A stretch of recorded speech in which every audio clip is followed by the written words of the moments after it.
सबको प्रणाम। राम राम। मैं पेशे से एक डॉक्टर हूँ।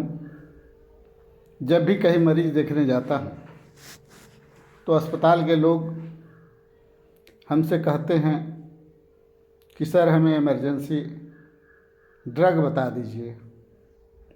तो हम कहना चाहेंगे इस वीडियो के माध्यम से कि जो भी लोग ओटी का काम करते हैं या जिस हॉस्पिटल में ओटी है या जो ओटी से प्यार करते हैं या ओटी से संबंध रखते हैं तो उन्हें इमरजेंसी ड्रग याद रखना चाहिए और ओटी में हमेशा अवेलेबल होना चाहिए। तो अक्सर ओटी में कभी कभी पल्स भागने लगते हैं, ब्रेडिकार्डिया हो जाता है, तो उसमें एट्रोपिन का बहुत बड़ा महत्व होता है और एट्रोपिन आईवी और आईएम दोनों लगाया जाता है। तो जब पल्स डाउन होने लगता है तो एट्रोपिन की ज़रूरत होती है, इसलिए एट्रोपिन ज़रूरी है। साथ में डोपामिन की भी बहुत आवश्यकता है, क्योंकि डोपामिन स्पाइनल लगने के बाद और जब बीपी डाउन होने लगती है और टर्बिन से बढ़ने का नाम नहीं लेती है तो एनएस के माध्यम से पर मिनट 5 बूंद के हिसाब से चढ़ाकर मरीज को आवश्यकता अनुसार कंट्रोल किया जाता है। तीसरी दवा है डेरिफाइलिन, जिसको इमरजेंसी के लिए रखा जाता है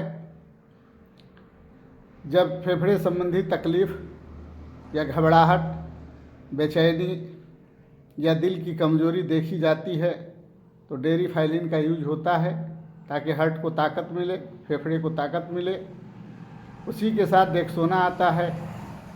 डेक्सोना का भी काम है मेंटेन रखना और शरीर को हीट देना, पल्स को मेंटेन रखना। साथ में टर्मिन जब स्पाइनल लगता है और बीपी जब डाउन होने लगती है तो टर्मिन का उपयोग किया जाता है। डिस्टिल वाटर मिलाकर 1/2 ml टर्मिन और 4 ml डिस्टिल वाटर का घोल बनाया जाता है और बहुत ही स्लो धीरे धीरे इन्फ्यूजन के कैनुला से पुश किया जाता है, जो बीपी को मेंटेन रखता है ऑपरेशन के समय। उसी के साथ एक एनामिन आता है जिसे स्पाइनल में लगाकर उसके नीचे मरीज के नीचे के अंगों को शून्य कर दिया जाता है। उसके बाद लैसिक्स आता है जो हाइपरटेंशन और बीपी ज़्यादा बढ़ जाने पर या तरह तरह के परेशानियां आने पर लैसिक्स का भी लोग उपयोग करते हैं। जब पेशाब कम आता है या पेशाब नहीं आता है तो लोग इसे लगाने का काम करते हैं और इससे पेशाब बढ़ता है। साथ में आता है कैल्शियम को भी जब कैल्शियम की कमी देखी जाती है या शरीर में किसी तरह का थकान कमज़ोरी महसूस होता है तो उसको भी सलाइन के माध्यम से दिया जाता है। सबसे अच्छा एक एम्पुल और आता है सोडियम बाइकार्बोनेट। ये भी मरीज की जब स्थिति गड़बड़ होती है और बीपी हाई हो जाता है और मरीज एक्लेप्सिया में जाने लगता है तो इस इंजेक्शन को आईवी के माध्यम से चढ़ाया जाता है। साथ में अन्य कई मेडिसिन भी यूज़ किए जाते हैं, जिसे सारे अगर मेडिसिन का यूज़ बताया जाए तो वीडियो बहुत बड़ी हो जाएगी। इसके साथ इप्सोलिन वगैरह भी दिया जाता है। साथ में एलर्जी के लिए एविल भी रखना पड़ता है, प्राइमाकार्ड भी रखना पड़ता है।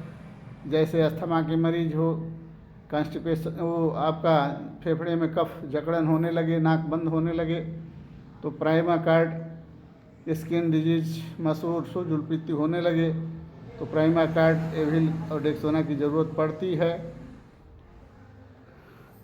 इसी तरह से बहुत मेडिसिन आते हैं, जैसे कि ब्लीडिंग को रोकने के लिए ट्रेनेक्सा, रिबीसी, इस तरह की कई कंपनियों की मेडिसिन आती हैं, जिसमें इस समय सबसे ज़्यादा ट्रेनेक्सा का उपयोग लोग कर रहे हैं।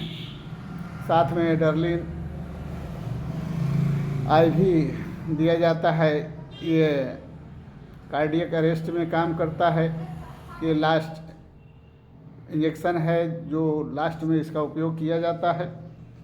इसी तरह से तमाम तरह के इमरजेंसी ड्रग है, जिसमें मेन इमरजेंसी ड्रग हम आप लोगों को वीडियो के माध्यम से बताए हैं। अगर ये सारे इमरजेंसी ड्रग आप लोग यूज में लेते हैं आवश्यकता के अनुसार, या जो डॉक्टर स्पाइनल लगाता है वो अपने अनुसार जब मेंटेन करता है, मरीज को मेंटेन करके ही वो जाता है, लेकिन मेंटेन करके जाने के बाद भी अकस्मात अस्पताल के स्टाफों की वजह से या अस्पताल के डॉक्टरों की वजह से अगर किसी कारणवश मरीज को कुछ हो जाता है, तो अस्पताल के डॉक्टर और स्टाफ को उतना अनुभव होता नहीं है, लेकिन इसका जुर्म और इसके दंड लोग सर्जन पर लगाते हैं, जो सरासर निराधार है, सरासर गलत है।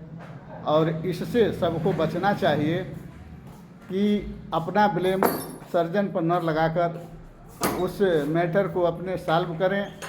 और उस मरीजों से भी निवेदन है जो कि मरीज नुकसान होने के बाद तोड़ फोड़ करते हैं, डॉक्टर को मारने पीटने का काम करते हैं, या केस मुकदमा करके उन्हें फंसाने का काम करते हैं, जिससे उनको कोई फ़ायदा तो होता नहीं है। इसमें दूसरे लोग पैसा कमा लेते हैं और बवाल होता है, झूठे बदनामी होती है और दोनों लोगों की बदनामी होती है। इसलिए दोनों लोगों को बचना चाहिए। कभी कभी मरीज सरकारी अस्पताल से मरते हुए आते हैं, कभी कभी मरीज घर से ही बहुत एनीमिक और बहुत ही बिगड़ी हुई स्थिति में अस्पताल पहुंचते हैं। कोई भी ऐसा डॉक्टर नहीं होता है जो चाहता है कि हमारा मरीज मरे, लेकिन अगर अस्पताल में घुसते ही अगर किसी की मौत हो जाए तो इसमें बवाल करने की क्या बात है। या अस्पताल में घुसने के बाद अगर डॉक्टर इंजेक्शन लगाकर बचाने का कोशिश किया, फिर वो मरीज नहीं बचा, तो उसमें डॉक्टर का क्या दोष है। फिर कभी कभी ऐसा देखा जाता है कि मरीज घर बहुत बड़ा पुराना दमे का या TB का मरीज है, कैंसर का मरीज है या ब्लीडिंग का मरीज है, और अस्पताल में पहुंचा है, उसकी स्थिति पहले से भी ख़राब है, न पस मिल रहा है, न धड़कन मिल रही है, बहुत रियर शरीर गर्म है और उसकी मृत्यु हो जाती है। लोग कहते हैं कि वो मर गया, जबकि पहले से मरा रहता है। इसमें भी लोग बवाल कर देते हैं, जो कि देश और समाज दोनों के लिए घातक है। इससे डॉक्टरों में दहशत फैलता है और डॉक्टर कोई भी काम नहीं करना चाहता है, जिसके चलते आए दिन अधिकांश मरीजों की मौत हो जाती है। हाँ, हमें उन डॉक्टरों से भी निवेदन है जो पैसे के लिए किसी भी तरह के मरीज को ले लेते हैं और उस पर रिस्क लेते हैं, और रिस्क में जब फेल होते हैं तो बदनामी और नुकसान के सिवा कुछ मिलता नहीं है।